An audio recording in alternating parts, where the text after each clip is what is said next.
dertli çalıyor saz.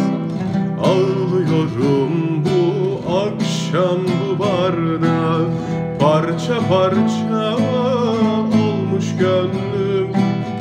Kırılmış bir kadeh gibi yerde, katılmıyor türkülere. Göz göze el ele susuyorduk, tele kulak verip yalnız sessizce bağlama dinliyorduk.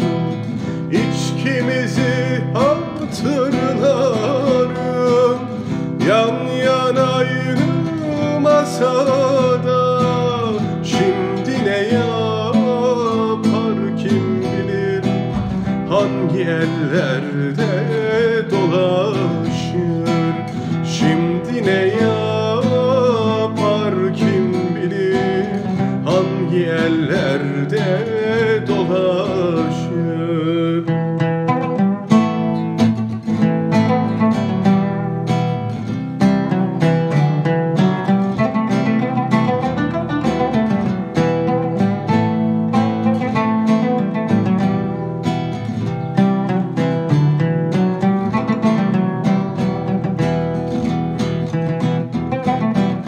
Rast gelirsen bir gün ona, getir aynı meyhaneye.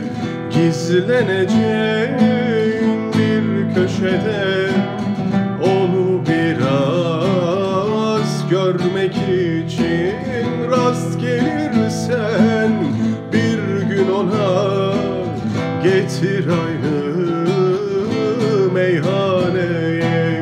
Gizleneceğin bir köşede, onu biraz görmek için. İçkimizi hatırlarım, yan yanayım masada. Şimdi ne yapar kim bilir, hangi ellerde dolaşır. Şimdi ne yapar kim bilir, hangi ellerde dolaşır.